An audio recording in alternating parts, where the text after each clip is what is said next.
जय हिंद दोस्तों, रक्षित खन्ना के चैनल में आपका स्वागत है। दोस्तों, आज के इस वीडियो में मैं आपको एक महत्वपूर्ण जानकारी दूंगा और ये जानकारी जुड़ी है जुलाई से बढ़ने वाले डीएडीआर के बारे में।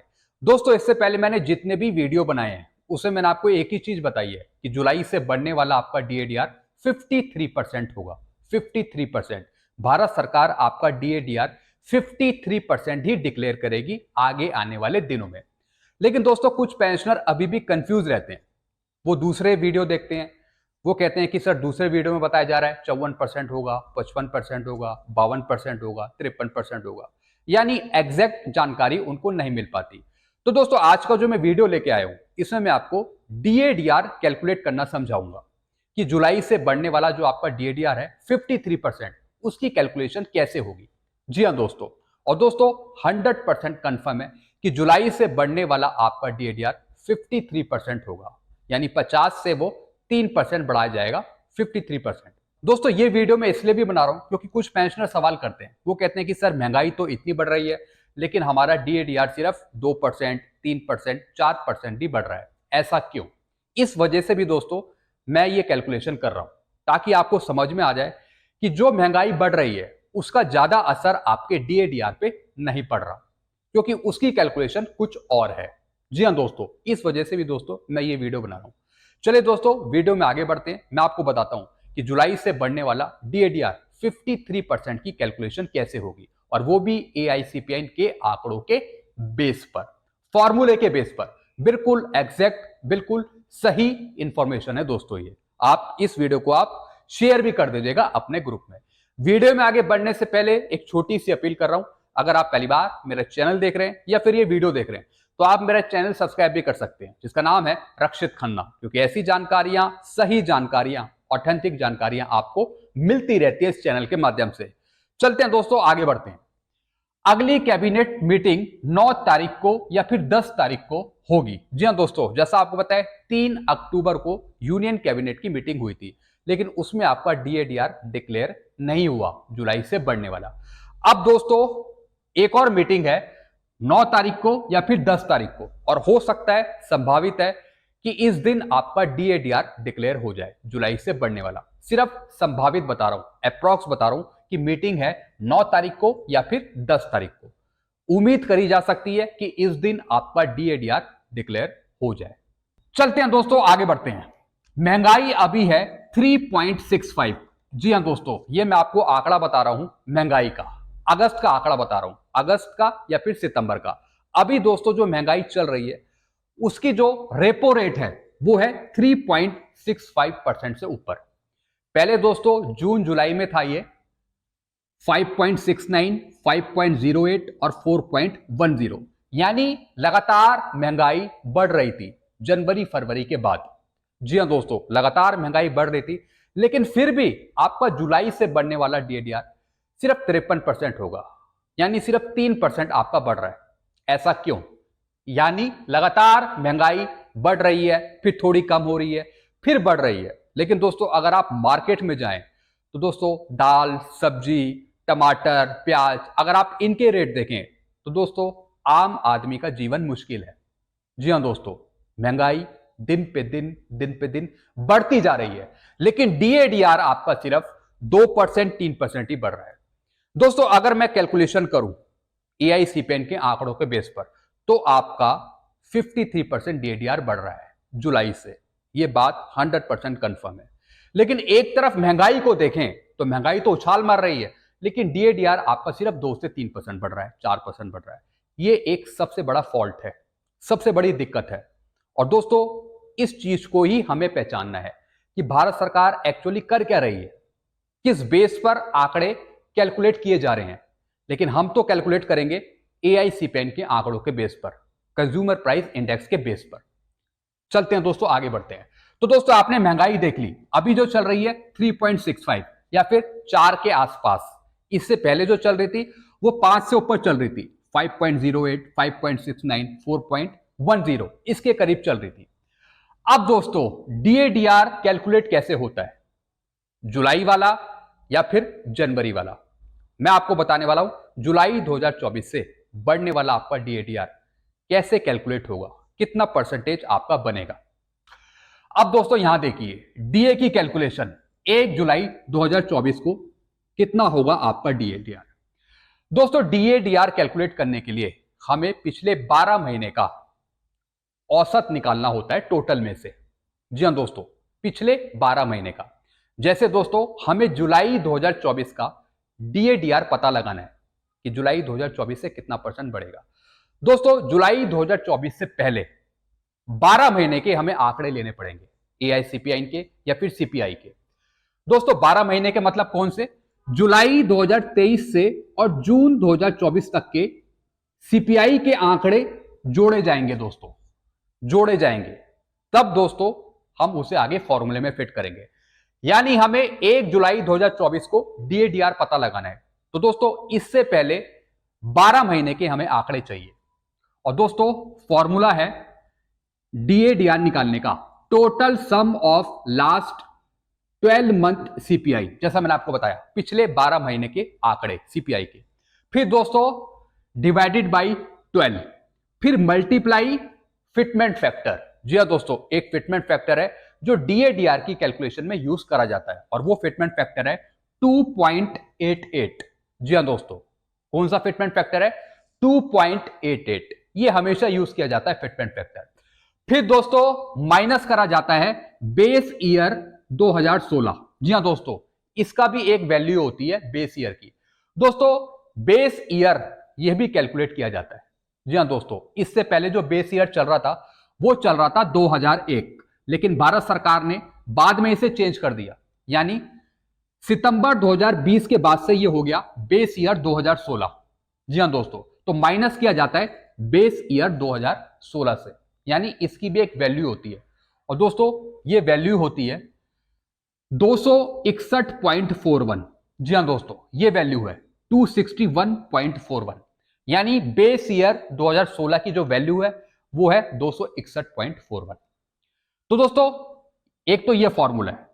फिर इस फॉर्मूले के बाद जो भी अमाउंट आएगा फिर दोस्तों वो रखा जाएगा दूसरे वाले फॉर्मूले में, फिर उसे हम डिवाइड करेंगे बेस ईयर 2016 से और मल्टीप्लाई कर देंगे 100 से। ये दो फॉर्मूले हैं डीएडीआर निकालने के लिए। चलिए दोस्तों इस फॉर्मूले में हम वैल्यू रखते हैं। अब दोस्तों वैल्यू रखने से पहले मैं आपको बता देता हूं कि बेस ईयर 2016 का अमाउंट कैसे निकाला जाता है, वैल्यू कैसे निकाली जाती है। दोस्तों बेस ईयर की कैलकुलेशन के लिए हमें total sum of last 12 month CPI, जैसे दोस्तों हमें बेस ईयर 2016 की वैल्यू निकालनी है। तो दोस्तों 2016 से पहले यानी 2015 में जनवरी से लेकर दिसंबर तक हमें सीपीआई की वैल्यू चाहिए होगी। फिर दोस्तों उसका हम एवरेज निकालेंगे, फिर दोस्तों उसको हम डिवाइड कर देंगे 12 से, उसको हम डिवाइड कर देंगे 12 से। तो दोस्तों बेस ईयर 2016 की जो वैल्यू आएगी वो आएगी 261.41, जैसा मैंने आपको अभी बताया। बेस ईयर 2016 की वैल्यू निकालने के लिए हमें 2015 का कैलेंडर ईयर चाहिए होगा, जनवरी 2015 से लेके दिसंबर 2015 तक उसकी वैल्यू निकालनी पड़ेगी सीपीआई की, और दोस्तों वो वैल्यू आएगी 261.41। अब दोस्तों हम फॉर्मूले में लगते हैं। दोस्तों total sum of last 12 month CPI, जैसा मैंने आपको बताया हम 1 जुलाई 2024 का डीएडीआर पता लगा रहे हैं, जुलाई 2024 का। तो पिछले 12 महीने का हमें चाहिए सीपीआई के आंकड़े। तो दोस्तों उसका जो सम है टोटल है वो 1670.4। जी हां दोस्तों, और दोस्तों ये टोटल है 1 जुलाई 2023 से 30 जून 2024 के 12 महीने के आंकड़ों का सम, सीपीआई के आंकड़ों का सम। ये आ गया टोटल 1670.4। अब दोस्तों डिवाइड करेंगे 12 से और मल्टीप्लाई करेंगे 2.88 से, यानी फिटमेंट फैक्टर, इससे मल्टीप्लाई करेंगे। फिर दोस्तों माइनस करेंगे बेस ईयर 2016 से जिसकी वैल्यू है 261.41। तो दोस्तों ये पूरा कैलकुलेशन होके यहां पे आ जाता है 139.39, या फिर आप ऊपर भी देख सकते हैं। इसकी जो वैल्यू आई वो आई 400.8, फिर माइनस कर दिया बेस ईयर से, तो ये आ गया यहां पे 139.39। अब दोस्तों इसे हम रखेंगे दूसरे वाले फॉर्मूले में, दूसरे वाले फॉर्मूले में। अब दोस्तों यहां पे देखिए ये अमाउंट आ गया था 139.39। अब दोस्तों इसे करेंगे हम मल्टीप्लाई 100 से, और डिवाइडेड बाई कर देंगे 261.41। जी हाँ दोस्तों, यानी जो हमारे यहाँ बेस ईयर है 2016 का 261.41, फिर से दोस्तों हम इससे ही डिवाइड करेंगे बेस ईयर से। तो दोस्तों आप इसका कैलकुलेशन देखेंगे तो आएगा यहाँ पे 53.32।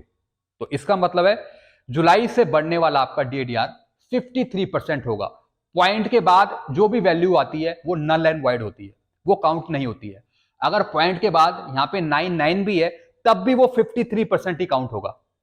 जी हाँ दोस्तों, अगर यहाँ पे 0.5 से ऊपर है, 9 है, कुछ भी है, तो दोस्तों वो काउंट नहीं होगा। अगर यहाँ की डिजिट बदल जाती है, अगर यहाँ पे 54% हो जाता है, तब दोस्तों वो 54% ही ले लिया जाएगा। चूंकि दोस्तों ये पूरा कैलकुलेट होके आ रहा है 53.32, तो इस वजह से पॉइंट के बाद जो वैल्यू है, जैसा मैंने आपको बताया, वो नल एंड वाइड हो जाती है, उसकी कोई वैल्यू नहीं है। तो सिर्फ दोस्तों यहाँ पे 53 है, तो 53% ही आपका DADR होगा जुलाई 2024 से बढ़ने वाला। तो दोस्तों आपने यहां पे देख लिया, जुलाई से बढ़ने वाला आपका DADR 53%। जी हाँ दोस्तों, ये पूरा फाइनल है, अभी कुछ दिन में डिक्लेरेशन भी हो जाएगा भारत सरकार के द्वारा। तो दोस्तों आपने देखा कि किस तरीके से आंकड़े काम करते हैं। हालांकि दोस्तों इसमें महंगाई की दर या फिर जो महंगाई बढ़ रही है उसका यहाँ पे जिक्र नहीं है, क्योंकि हमने जो आंकड़े लिए हैं वो लिए हैं 12 महीने के, हमने आंकड़े लिए हैं, उसी को हमने बेस ईयर से दोस्तों माइनस किया है और जो फिटमेंट फैक्टर है उसके आधार पे रखा है।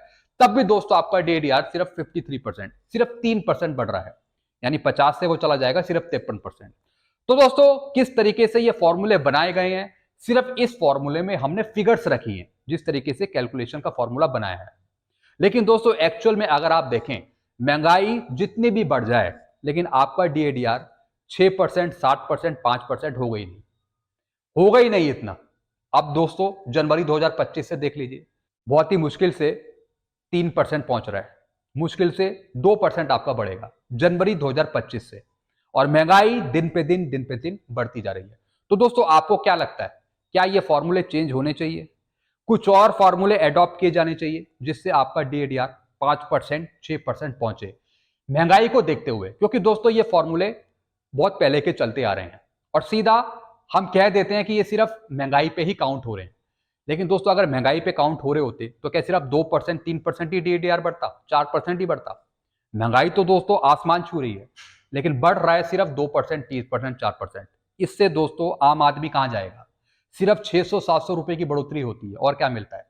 600-700 रुपए, 800 रुपए, जैसे आपका DADR बढ़ता है उस हिसाब से ज्यादा तो फायदा मिलता नहीं है। दोस्तों इसके बारे में कुछ ना कुछ सोचना चाहिए सरकार को। अगर महंगाई ज्यादा बढ़ रही है तो उस हिसाब से DADR भी बढ़ाया जाए। ये सब जो फॉर्मूले हैं ये सब चेंज होने चाहिए। जी हाँ दोस्तों, अब जैसे इसमें फिटमेंट फैक्टर यूज हो रहा है 2.88, अब दोस्तों ये भी चेंज होना चाहिए। ये जो बेस ईयर है ये भी चेंज होना चाहिए। मतलब कुछ इस तरीके से एडॉप्ट किया जाए फॉर्मूला, जिससे महंगाई को देखते हुए आपका DADR 4 से 5% से ऊपर बढ़े, ताकि आपको जो पेंशन पे DADR मिल रहा है उसका अच्छा खासा फायदा आपको मिले, जो सैलरी में आपको DADR मिल रहा है उस पर आपको अच्छा खासा फायदा मिले। मेरा ये कहने का मतलब है दोस्तों। बाकी मैं किसी के अगेंस्ट नहीं हूं कि मैं सरकार के अगेंस्ट चला गया या फिर किसी और के अगेंस्ट चला गया, ऐसा कुछ नहीं है। सिर्फ इंफॉर्मेशन देने के लिए मैं ये चीजें आपको समझाता हूं। तो दोस्तों आई होप सारी जानकारी आप अच्छे से समझ गए होंगे। तो आप भी नीचे कमेंट करके बताइए, क्या ये जितने भी फॉर्मूले हैं ये चेंज होने चाहिए या नहीं चेंज होने चाहिए? मेरे को तो लगता है कि जिस प्रकार से महंगाई बढ़ रही है उस हिसाब से आपका DADR बढ़ना चाहिए, उस हिसाब से उसे फॉर्मूले में फिट किया जाना चाहिए। जी हाँ दोस्तों, ताकि आपका DADR अच्छा खासा बढ़ सके और महंगाई को देखते हुए कुछ आपको बढ़ोतरी हासिल हो सके पेंशन पे या फिर सैलरी पे। तो दोस्तों बस यही जानकारी थी जो मैंने आपको समझाई है। माफी चाहता हूं थोड़ा वीडियो बड़ा हो गया होगा, लेकिन दोस्तों समझाने के लिए मुझे वीडियो थोड़ा लंबा बनाना पड़ा। वीडियो में ये खत्म करता हूं, वीडियो को आप जरूर शेयर कीजिएगा। चैनल आपको अच्छा लगता है तो चैनल को आप सब्सक्राइब करें और वीडियोस को आप लाइक कर सकते हैं, शेयर कर सकते हैं। Thank you so much.